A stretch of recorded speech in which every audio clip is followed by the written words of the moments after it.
लगातार चतुर्थ दिन में नवदास भाई ब्रजदास घरे आईटी रेड सिटी स्टेशन निकटस्थ भड़ा घरे यह रेड करा लगातार 3 दिन धरी आयकर विभाग अधिकारी माने रेड चलाई भी रेड सरी नहीं। आज चतुर्थ दिन में भी रेड करुछंती आयकर अधिकारी 3 दिन धरी आयकर संपर्कित कागजपत्र जांच करुवा बेले ब्रजों संपत्ति आयर सूत्र बाबद में छानभिन करुछंती। गुणमणि विश्वास संबलपुर ब्यूरो चीफ रोचंती आम सहित वर्तमान गुणमणि अपडेट सूचना कौन आसुची एबे देखो लगातार 3 दिन धरी रेड चलला आज चतुर्थ दिन रेड आरंभ होईची तबे जेतिकी दिन बढ़ी बढ़ी जाउची ये रहस्य मध्य बढ़ी बढ़ी जाउची एइथिपाई जे पश्चिम ओडिसा रे प्राय 100 रु अधिक अधिकारी आयकर विभाग रो ए रेड रे लागि पड़िछंती। संबलपुर बौद्ध बलांगीर सोनपुर भली जिल्ला रे विभिन्न ठेकेदार को घरे रेड चलीची। ब्रज मध्य जने super class special class contractor एवं तांकर मध्य वाप संपत्ति रही तेज कह जाऊँगी प्रकृत में से आयकर दौले केते टंकार दौले ना आयर जी सठिक हिसाब से आय दौन आयकर दौन ये तमाम घटना वर्तमान विगत दिन आयकर पैठर बरणी तांकर सीए ये तमाम तथ्य हासिल करुच्ची आयकर विभाग। तेज कह जाऊँगी विभिन्न कागज पत्र जांच जबत होकर आयर सूत्र मागी जो आय से तार प्रकृत आयकर से देना देना संपत्ति जो हिसाब से बढ़ी विगत किसी वर्ष भितर सही हिसाब से आयकर देना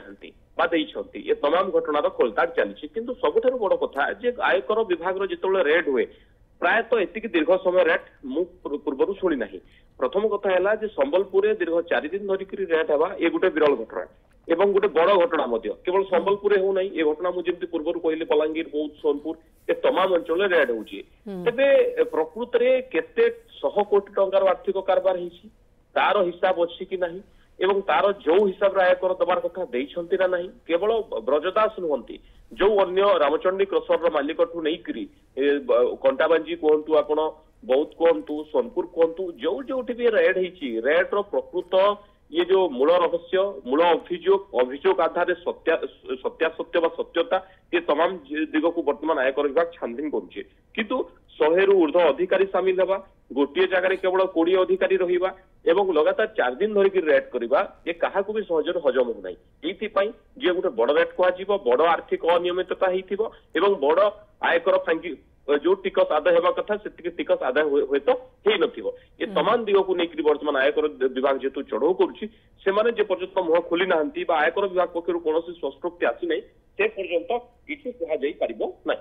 बिल्कुल चतुर्थ दिन में ब्रजदास घरे आईटी रेड और जहाँ कहते गुणमणि विश्वाल मो सहयोगी और ये निश्चित भाव में वर्तमान पर्यंत भी सठिक भाव में जना पड़ूना जी आय कर संपत्ति कर तार हिसाब केते से दे पारिछंती टिकस फांकी होईछि कि जदि होईछि केते परिमाण रे होईछि तेणु ये केवल ब्रजदास उपरे नुहे जो सुपर क्लास कॉन्ट्रैक्टर माने सेठे रहिछंती अन्य जगह गुड़िक से आईटी रेड चली